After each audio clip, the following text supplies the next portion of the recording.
primeiramente, boa noite, professor Luiz. Tudo bem? É um prazer Boa contar noite, com o senhor Vinícius. aqui na nossa aula. O áudio está tudo bem? Consegue escutar perfeitamente? Ouço perfeitamente. Meu áudio está ok também? Tá maravilha, professor. Antes de começar a entrar na live propriamente dita, eu separei um trechinho de um livro que eu acho sensacional e vale a pena ler, ainda mais nessa época, né? Que diz o seguinte, que o mal existe no mundo, ele provém quase sempre da ignorância, e a boa vontade, se não for esclarecida, pode causar tantos danos quanto a maldade. Os homens são bons mais que maus, e na verdade a questão não é essa, mas ignoram mais ou menos, e é isso que se chama virtude ou vício, sendo o vício mais desesperado o da ignorância, que julga saber tudo e se autoriza então a matar. A alma do assassino é cega e não a verdadeira bondade, nem belo sem toda a clarividência possível. Essa frase é do livro A Peste, do Albert Camus, né, o filósofo e literário existencialista do século XX. Falando sobre vício, sobre praga, esse tipo de coisa. Eu agradeço ao professor por participar dessa live e já começo, né, a questioná-lo para falar um pouco mais no nosso público. Quem é o senhor, né? Fala um pouquinho mais do senhor. Antes de mais nada, é um prazer inenarrável tê-lo aqui na live e vamos depois começar a conversa. Mas eu gostaria de saber um pouquinho mais do professor, né? Do objeto de estudo, o direito internacional. Então, professor, por gentileza, sua apresentação, por gentileza. Muito bem, então, Vinícius, agradeço a introdução, né, da nossa live, pelo convite que tu fez a nós aí para debatermos um pouquinho sobre esse assunto, que é um assunto tão relevante, que é o direito internacional. E, de antemão, parabenizo você pela escolha dessa passagem introdutória, né, da nossa live, justamente porque o Albert Camus foi um escritor francês, né, na verdade ele nascido na Argélia e faleceu na França, né? Então ele é um franco-argelino, digamos assim. E ele foi, através da sua principal arma, né, que foi as palavras, a escrita, um grande combatente e militante no período da resistência francesa, né?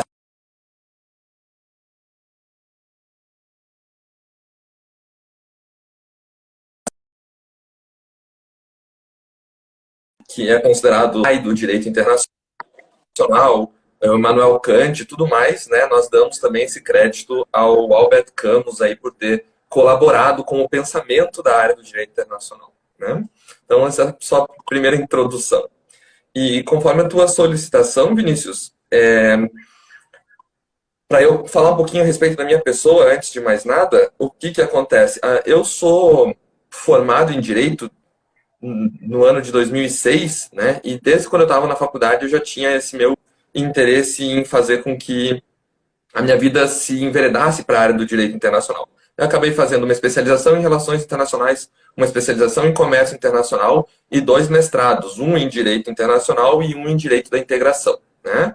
Atualmente eu faço o meu doutorado na área da ciência jurídica, com ênfase no direito internacional também.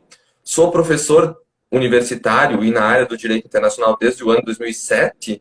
Isso já vão 14 anos aí, é um certo tempo, né, nos bancos universitários, e ao mesmo tempo, conjugado a isso, eu tenho a minha atuação como advogado, né, represento algumas empresas internacionais, transnacionais, e também sou autor de alguns livros, né, são 6 livros já que foram publicados na área do direito, e o 7º foi essa semana para a editora em Curitiba, né, estamos aguardando aí o resultado da aprovação ou não, conforme o que o conselho editorial acabar trazendo aí como resultado da leitura, né, acerca do novo texto. Basicamente é isso, né? Eu sou pesquisador na área do direito internacional, atuante, militante como analista internacional e professor na área do direito internacional, né? Acho que me sinto um pouquinho credenciado para falar sobre os assuntos que envolvem essa temática. Com certeza, e é muito. Professor, a gente sabe que gripes e doenças sempre mudaram a história do mundo ao longo dos séculos, isso é inevitável. Mas agora, sobre a Covid, a gente nunca viu alguma coisa tão complexa quanto a Covid. Então eu pergunto, né, de qual maneira o Covid ele mudou o direito internacional? Uma pergunta, Vinícius, muito interessante, né? Se me permite te chamar de Vinícius, né? Em que pese seja pelo formalismo necessário de chamar doutor Vinícius, mas por uma questão de proximidade aqui, então, Vinícius, é uma pergunta muito legal, muito valorosa para introduzir a matéria aos nossos comentários. Claro que nós estamos sentindo na pele uma novidade aí, que é esse período pandêmico, né, em nível global, mas nós temos alguns precedentes, né, acerca de doenças e patologias que já aconteceram assim, talvez de forma regionalizada, né, talvez não de uma forma tão pandêmica, mas endêmica, enfim, né, que seria talvez a peste negra, alguns exemplos que eu poderia trazer a própria gripe espanhola, né, que já ficou registrado aí nos anais históricos, a gripe suína, né, aquela questão do H1N1, gripe do frango também, enfim, essas questões um pouco mais modernas, que aconteceram aí um pouquinho mais próximo da nossa história. Mas eu acredito, Vinícius, que o interessante da tua pergunta é assim, o que que ele mudou, né, a pensar em relação ao direito internacional. Eu, particularmente e humildemente, acho que antes mesmo de imaginar que essa patologia de nível global tenha alterado o direito internacional como um todo, ele acabou alterando o modo comportamental da sociedade internacional, né? Isso é bastante relevante. Veja bem, algumas pessoas se equivocam, Vinícius, no sentido de pensar que os membros ou os partícipes de uma sociedade internacional são aquelas pessoas que viajam para fora do país, né, porque estão na condição de serem turistas. E isso não é verdade. Do ponto de vista do direito internacional público, né, a sociedade internacional ela é constituída pela totalidade dos membros da humanidade. Então, a partir do momento que a gente usa dessas ferramentas da globalização, né, que seria assim a própria internet, a qual nós estamos usando agora para fazer com que essa live venha a ocorrer, etc. Quando nós temos essas trocas de informação que perpassam fronteiras, né, regiões de limítrofes, certamente nós estamos atuando dentro de uma perspectiva internacional. Então veja só, hoje nós temos entre aspas, não gosto muito dessa expressão, mas enfim, um novo normal, ou nós estamos nos acostumando com esse novo normal, que seria a população mundial, que são os participantes da sociedade internacional, mudando o foco da sua maneira de agir, da sua maneira de fazer acontecer. Então veja só, home office, algo que talvez fosse impensável há 3, 4 anos atrás, hoje é algo natural, né, ou forçosamente natural. As lives, que eram questões que talvez nem tinham uma conotação de virem a ocorrer com tamanha frequência, elas acontecem. Então, o que eu consigo extrair disso, Vinícius? O direito internacional em si ainda irá sofrer as mudanças por decorrência da Covid. Tá? Nós temos o direito internacional dividido em duas partes: o direito internacional público e o direito internacional privado. Né? Quando nós estamos falando de direito internacional público, estamos falando de relações entre países, entre nações, né? Que na perspectiva técnica é direitos estados soberanos, né? Junto com organizações internacionais, ONU e assim por diante. E o direito privado é quando o indivíduo está dentro dessa mesma relação. Então, o que acontece? Comércio internacional, isso tudo a gente já está sentindo na pele mudanças significativas. Tá? Mas, verdadeiramente, Vinícius, eu acredito que as questões práticas dentro do direito internacional, propriamente dito, nós iremos sentir daqui a 1 ano, 2 anos, depois que se solidificar, né, o novo comportamento da sociedade internacional. Como que a sociedade internacional irá vir a agir e a atuar com o que é novo, o direito internacional, logicamente, terá que se adaptar a essa nova realidade também. Perfeito, professor.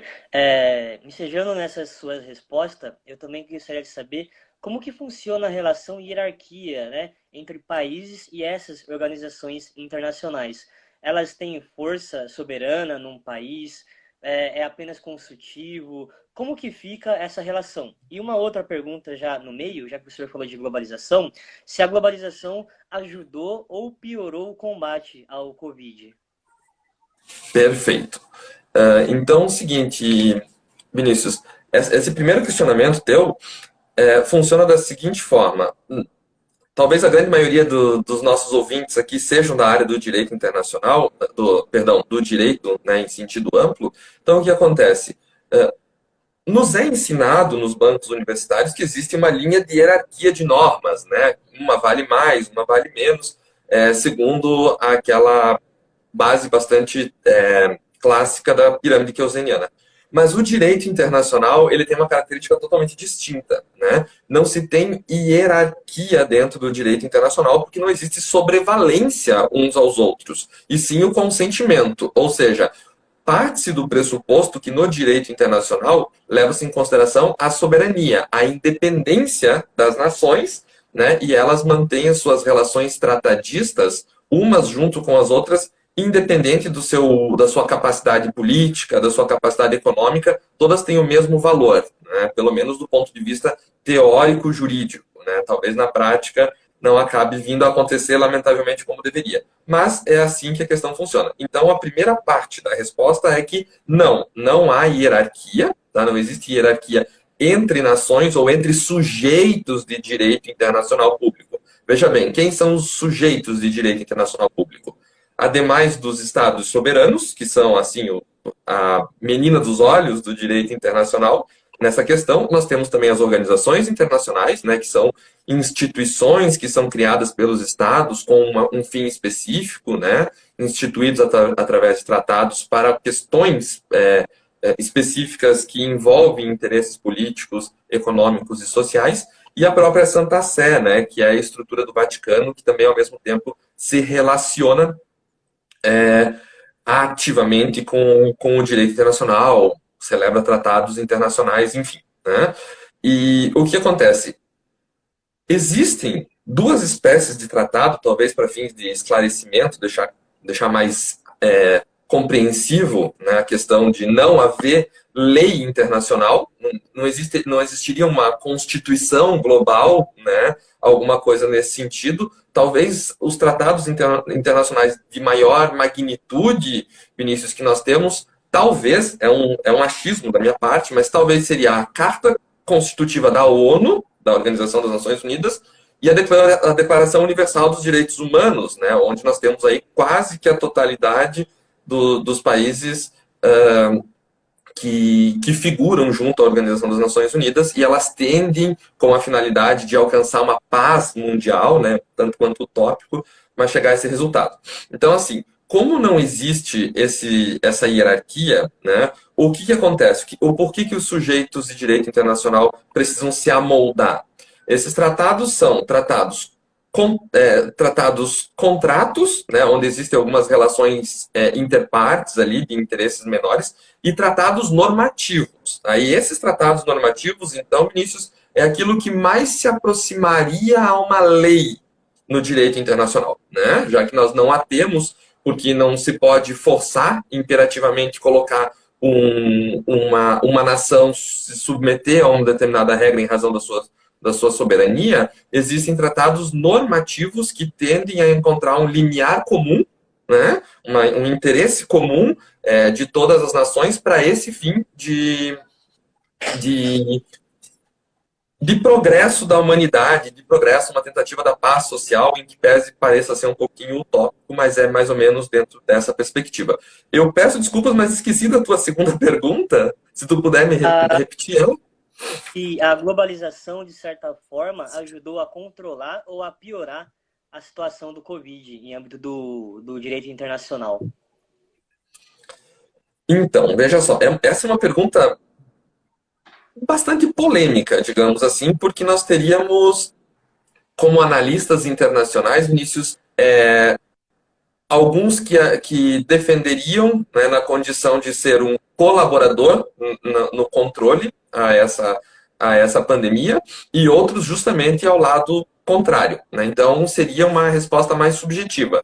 O que eu poderia trazer, né, como uma conclusão, uma extração intelectual que já eu fiz nesse sentido?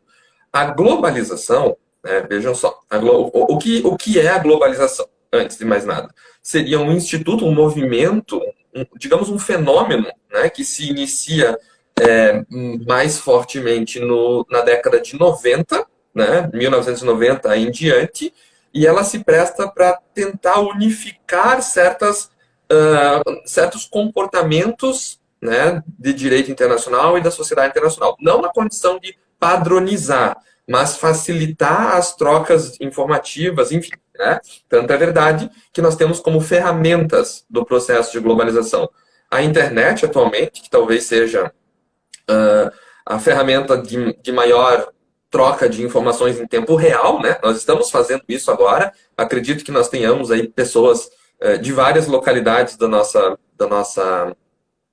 país nos ouvindo, né? O que isso aproxima sobremaneira, né, aos partícipes, aos membros da sociedade internacional.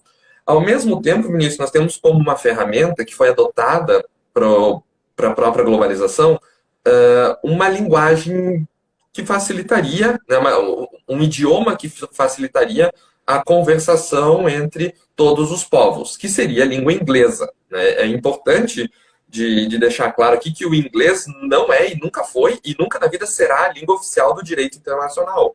Tá? O direito internacional não tem uma língua oficial. Né? O inglês é a língua oficial do comércio internacional. Né? E o francês é a língua internacional das relações internacionais. Por isso que eu gostei tanto da tua introdução ali com o Albert Camus. Né? Que o francês tem essa questão na Universidade de Sorbonne, né? Que tem toda essa relação de altos estudos do direito de relações internacionais. Então, para mim, eu acredito o seguinte, Vinícius, que a pandemia trouxe um revés muito grande para o mundo, ninguém estava preparado para isso, né? Nós tínhamos aí projetos, eu tinha projetos particulares para executar antes de vir a acontecer isso e acabei tendo que abortar vários deles, e eu acredito que muitos que estão nos ouvindo, você também, né, projetos que estavam sendo pensados e foram mudados.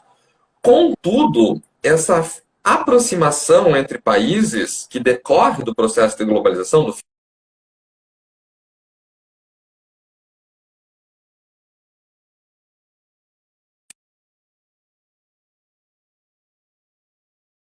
países China na aplicação da vacina em sua população, muitas pessoas são muito reticentes em acreditar se verdadeiramente essa vacina é eficaz, porque foi produzida muito rapidamente, é toque de caixa, mas não é bem assim. Assim como, na verdade, nós temos ciência e tecnologia, perdão, avançando, né, em tantos os setores, no mundo farmacêutico e na pesquisa da área de saúde laboratorial também é assim. Né? Então, para mim, me parece que, tirando uma conclusão rasa, né, ainda é muito recente para nós concluirmos a respeito de tudo isso que vem acontecer. Nós estamos nesse período há pouco mais de um ano, né, mas me parece que o processo de globalização é, sim, um colaborador, Vinícius, e não um piorador, né, um dificultador aí em relação a isso. Se nós fizéssemos um casamento aí de dicotomia, nós teríamos, pelo menos minha humilde visão, de que a globalização ela traz benefícios para que essa pandemia seja erradicada o quanto antes. E eu acredito que isso vai acontecer. Eu tenho esperança nesse sentido. Maravilha, professor. Para fechar a última pergunta, eu quero agradecer o senhor por ter participado. Foi uma honra e um prazer. Né? A última pergunta, então. Qual que é o principal desafio do direito internacional nessa pandemia? E depois, após essa resposta do senhor, pode, por gentileza, dar os seus créditos, seus agradecimentos. E muito obrigado novamente. O senhor podia repetir a pergunta, por gentileza? Porque eu acho que cortou um pouquinho. Qual que é o principal desafio do direito internacional nessa pandemia? A pergunta para a gente fechar com chave de ouro. Ah, maravilha, perfeito. Então, assim, o direito internacional, Vinícius, justamente por ele não ser um direito positivista, né, ele é subjetivo na sua essência, né, ele obrigatoriamente precisa ter essa questão. A finalidade do direito internacional, seja para essa questão pandêmica, seja para qualquer outra, né, situação que faça parte da finalidade, né, dos interesses em nível global, dos interesses das relações internacionais, da própria sociedade internacional como um todo, é sempre manter uma reestruturação de uma ordem mundial, né? Manter assim uma pacificação, uma convivência. Nós sabemos que estamos anos-luz ainda aquém de se chegar a essa questão, né? De uma paz mundial, né? Bastante distante disso acontecer. Porque ainda existe uma intolerância muito grande, uma falta de empatia muito grande ao diferente, à cultura diferenciada, enfim. Mas o desafio maior, então, para tentar entrar no mérito da tua pergunta, seria assim: reestruturar uma ordem mundial a depender de qual vetor seria. Então, veja só, um resgate histórico bem rápido que é importante. A Primeira Grande Guerra Mundial, né, que ocorreu ali na década de 10, né, 1914 a 18, né, ela teve, ao término dela, ao final dela, uma reestruturação da ordem política. Né? A Segunda Guerra Mundial, Vinícius, também, né, teve o mesmo resultado. De 1938, acredito eu, até o término dela em 1939, obrigado. Até 1945, nós tivemos uma reestruturação da ordem econômica. Tanto é verdade que ali naquele momento foi criado o FMI, o Fundo Monetário Internacional, na Conferência de Bretton Woods, o Banco Mundial, né, e assim por diante. A Organização Internacional do Comércio, que depois foi transformada em Organização Mundial do Comércio, toda essa questão econômica. Atualmente, então, me parece que nós não estamos dentro de um período de guerra. É claro, nós estamos numa guerra mundial, como já aconteceu, lamentavelmente, 2 vezes, e o Tratado de Versalhes e todos os outros tratados internacionais posteriores a esses, né, tentam atenuar de modo a extinguir essa possibilidade de uma nova guerra. Mas essa, entre aspas, guerra pandêmica, né, uma guerra contra um inimigo que é invisível, talvez ela seja o grande desafio para o direito internacional. Qual seria o próximo vetor de reestruturação da ordem mundial? Né? E o direito internacional tende a cumprir esse papel. Seria talvez uma ordem sociocomportamental? Né? Talvez essa mudança social, nós já tivemos um vetor político na Primeira Guerra, econômico na Segunda, talvez hoje nós teríamos esse vetor sociocomportamental, uma mudança, ser mais sensível ao próximo, né? Ter mais empatia, ser um pouco mais altruísta, né? ao próximo. E acredito também que essa pandemia, Vinícius, atrelado, ligado ao direito internacional, ela terá uma mudança, e aí sim eu acredito veementemente, fortemente nisso, que é uma mudança no prisma de hegemonia, que eu acredito que os Estados Unidos, que sempre foi, né, o imperialismo, né, vencedor da Guerra Fria, da bipolaridade, etc., do capitalismo, esteja sendo enfraquecido com isso, e eu acredito que hoje talvez a China já comece a emergir como uma nova possibilidade de ser o novo líder mundial. Gostando ou não gostando, o pessoal querendo ou não querendo, achando isso legal ou não, mas talvez assim é o que venha a acontecer. Né? Não sei se, Saul, cheguei a responder ao teu questionamento. Sim, maravilhosamente, professor. Eu quero agradecer de novo pelo concordar em participar da live, professor. Muito obrigado. Foram mais de 20 minutos aí conversando sobre um tema muito importante e com certeza todo mundo que assistiu adorou a narrativa e as explicações que o professor deu. Novamente, muito obrigado, viu? Deixa seus agradecimentos aí, seu Instagram, para o pessoal curtir, seguir o seu trabalho, seus livros também, por gentileza. Perfeito, Vinícius. Antes de mais nada, eu queria agradecer mais uma vez pelo teu convite, né, pela oportunidade de estar junto aí ao teu canal, né, discutindo o direito propriamente dito, né, trazendo um pouquinho, uma contribuição humilde da minha parte, muito rápida, né, acerca do direito internacional. Fico muito, muito grato por isso. Sinta-se à vontade, sabendo sempre que estamos de portas abertas e braços abertos para sempre que possível e precisar da nossa colaboração no seu canal, será de grande valia, ficarei muito grato por conta disso. A quem quiser conhecer um pouquinho também das nossas atividades ali junto ao nosso canal, né, o nosso Instagram é o @LuizFernandoVesco, é o meu nome completo, Luiz com Z, né, fica bem fácil de localizar. E dentro do nosso canal ali a gente acaba postando sempre algumas curiosidades jurídicas, algumas questões que envolvem o direito como um todo, claro, dando ênfase ao direito internacional, que é a minha área, né, dentro das relações internacionais, especialmente aqui do Mercosul, né.